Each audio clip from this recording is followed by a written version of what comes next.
Mr. Toastmaster, fellow Toastmasters, and honored guest. I was a fan of the Beach Boys in 1993, and that instantly made me square, because everybody else was going for Nirvana or harmonizing to Boys to Men. And while I was listening to Beach Boys by myself in the corner, I learned that I loved one of their songs called Till I Die. Now, Brian Wilson, who was the leader of the Beach Boys, used this song as a way to show the intense loneliness he felt in one of his most depressed portions of his life. And he used imagery to describe himself as a small, helpless object manipulated by forces out of his control. And one of those images that came to be very trenchant to me was leaf on a windy day. And I felt that really described me as I went through my childhood and through my formative years to get to where I am today. I was a first-generation immigrant in a Filipino family that went to El Paso, Texas, and that's where I learned to become a Houston Astros fan, ruefully. And then I moved to Las Vegas, and we were in an East Las Vegas neighborhood full of Mormons, Latter-day Saints, and we had nobody that looked like us or acted like us for about a 2-square-mile area. So that got us into problems where we needed to fit in, and my parents said, well, hard work will be your equalizer. Why don't you try that? So all throughout grade school and high school, we got straight A's, got into the engineering program at UNLV. My sister went into music at UNLV, and then I was nominated to serve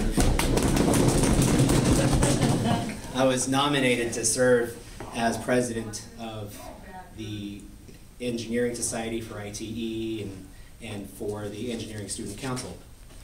And then I took those habits that I had in high school into my career. I wanted to work hard to become a good employee, a good engineer, a good steward of the society throughout being a president or a secretary in these kinds of societies. But unfortunately, despite all these skills that I've learned and all these experiences I had, I found myself lost after I got let go in 2009 as part of the recession. So that was in September 2009, and I said, okay, that's the way it goes, that's the way it goes. At least I have theater. And theater was a hobby that I had cultivated since I got out of high school, because I really wanted to meet girls. And I learned in theater things about character studies, how a person can be conveyed across the stage like this. You can see his personality and what he's going to do and how he's going to act. And then from those character studies, we learned that the words are an extension of what that character was. So instead of words being separate from your gestures, the words were just an extension.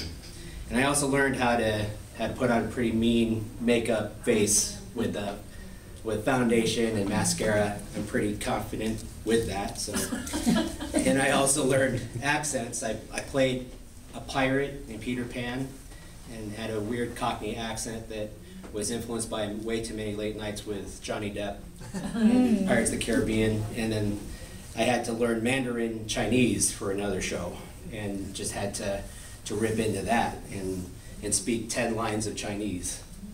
And I was able to be blessed to meet my wife in these theatrical settings. But 5 shows that we did in 2 years made us too tired to enjoy ourselves and our relationships. And these shows would go on for 2 weeks, for 2 months. And we would have an intense 2 weeks where we would go to work from 6 to 6, then go to the theater from 6 to midnight, and then rinse, lather, repeat, do it all over again. And by that time, we were really torn up. So then, I'm sitting in my house in 2009, and I think, well, the show is over. I worked hard in both my job and in my hobby, but what did it matter? I felt really empty inside and felt a little gypped. And I found out that the more I worked to become happy, the less happy I became. It was counterintuitive. And after thinking a little bit more, I realized that I was a human doing. I did all I wanted at the risk of my health and of relationships that should have been a little less superficial than they were. And then I heard the song from the Beach Boys, and I felt like that leaf that was blown by the windy day, the whims of others.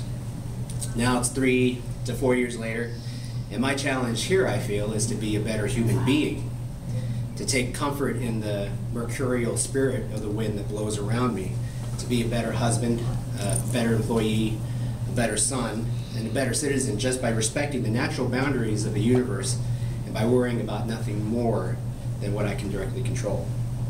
So although I've learned a lot about eyeliner, AutoCAD, and traffic signal coordination, I believe that learning to be the leaf that welcomes the windy day instead of rues the windy day will be the best lesson of all. Mr. Toastmaster.